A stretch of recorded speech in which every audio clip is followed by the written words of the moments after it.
विधायक मीनाक्षी नारायण एवं भाजपा जिला अध्यक्ष भरत यादव ने नई शिक्षा नीति पर प्रेस वार्ता में कहा, इतिहास में पहली बार शिक्षा नीति पर बड़ा फैसला हुआ है। प्रदेश नेतृत्व ने बोकारो जैसे जिले की जवाबदेही इनको सौंपी है।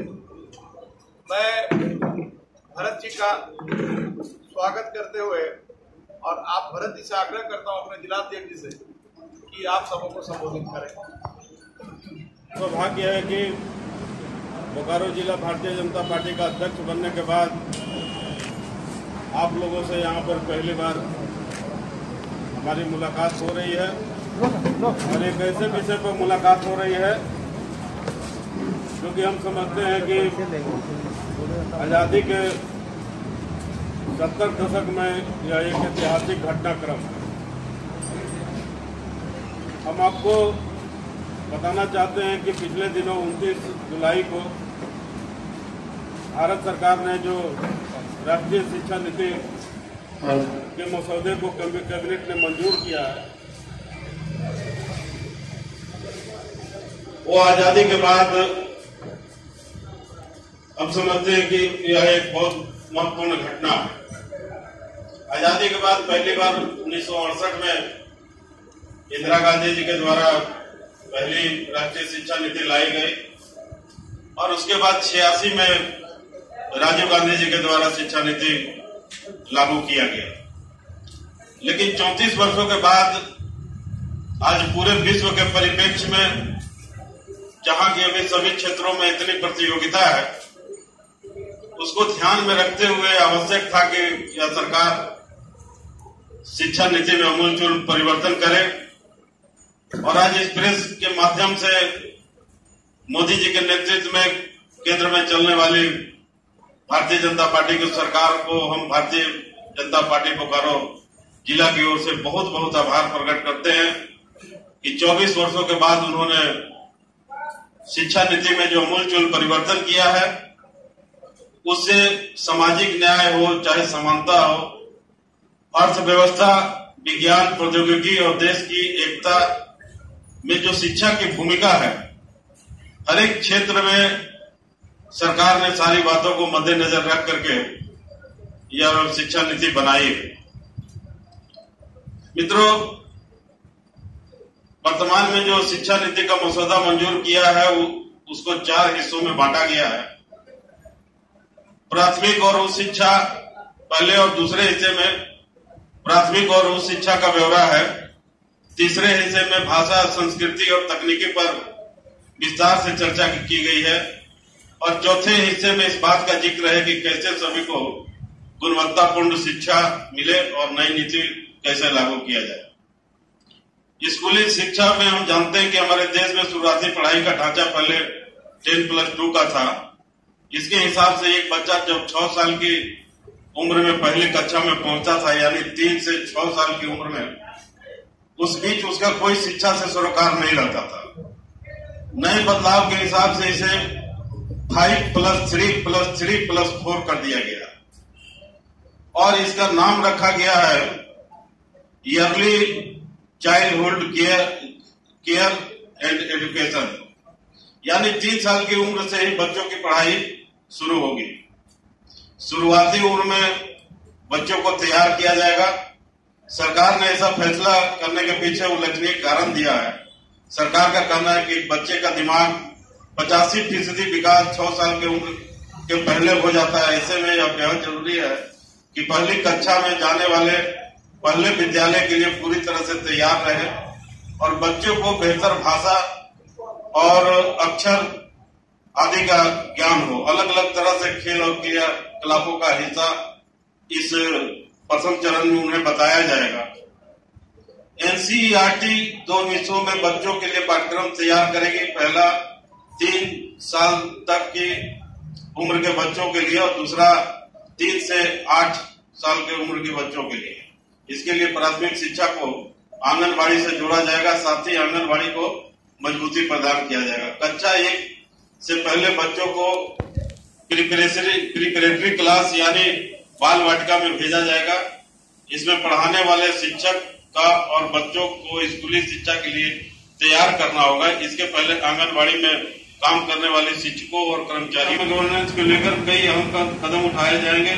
सुविधाजनक मान्यता प्रणाली और स्वायत्तता तैयार की जाएगी। इनकी मदद से संस्थान खुद सकारात्मक बदलाव और बड़े कदम उठा सकते हैं।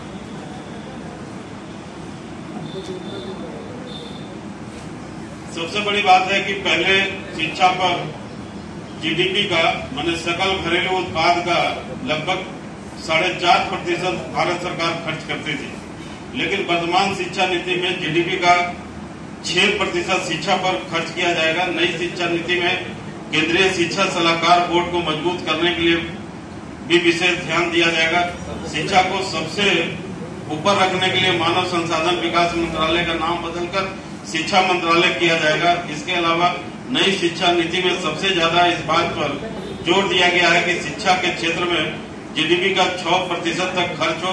फिलहाल यह 4.43% ही खर्च होता है।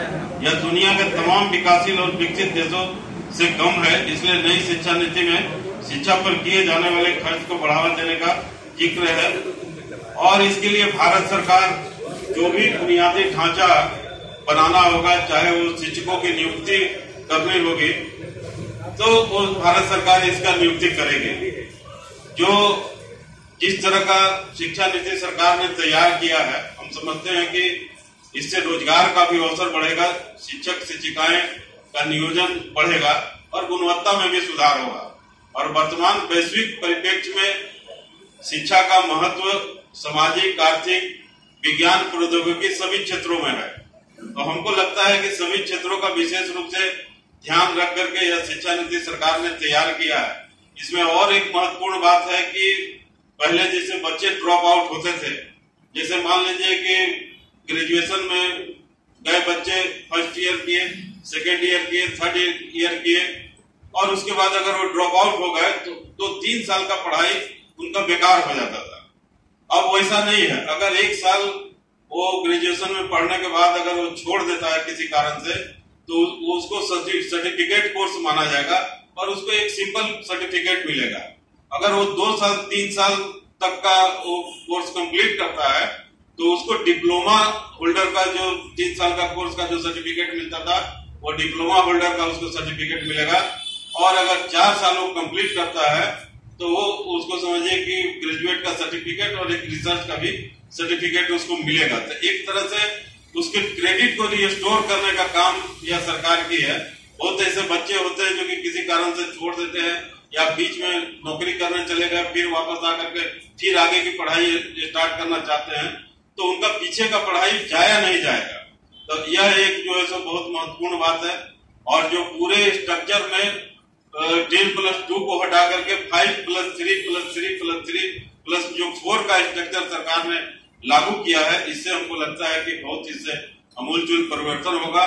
साथ ही साथ भाषा 3 भाषा में पढ़ाई का ऑप्शन दे करके जो हमारे क्षेत्रीय भाषाएं हैं, इसके माध्यम से पूरे देश को एक सूत्र में पिरोने का भी सरकार ने यह काम किया है। तो हमको लगता है कि यह शिक्षा नीति सांस्कृतिक रूप से भी भारत को मजबूत करेगा, कलात्मक रूप से भी मजबूत करेगा, विज्ञान और प्रौद्योगिकी के मामले में भी मजबूत करेगा। इसकी आवश्यकता थी और जो माननीय प्रधानमंत्री जी की कल्पना है कि आने वाले समय में हम भारत को विश्व गुरु बनाएंगे, तो हमको लगता है कि उसमें यह शिक्षा नीति एक बहुत बड़ा कारगर साबित होगा और एक बहुत बड़ा माध्यम बनेगा। ये जो नियम बदला गया है, इसमें जो एनसीईआरटी लागू किया है, तो क्या निजी विद्यालय इसको मान्यता देंगे? निजी विद्यालय में एनसीईआरटी लागू किया जाएगा? कि अभी तो पूरा सिस्टम अभी चेंज हो रहा है जी। अभी इस पर हमको लगता है कि कहना जल्दीबाजी होगा। अभी पूरा चूंकि सिस्टम इसको लागू करने में काफी समय भी लगेगा और धीरे धीरे ये चूंकि एक साथ नहीं बदला जा सकता है, सारे सिस्टम को एक साथ नहीं बदला सकता। तो इस पर कुछ कड़ाई किया जाएगा। अभी सरकार पॉलिसी लाई है और आप इसमें देखे होंगे कि इस पॉलिसी को पूर्णतः लागू करने में 2030 और 2035 तक का भी परिकल्पना इसमें है, क्योंकि इस पूरी नीति को लागू करते करते काफी समय चाहिए। लेकिन यह राष्ट्रीय नीति एक बनी है, तो हमको लगता है कि आने वाले समय में धीरे धीरे लागू होगा।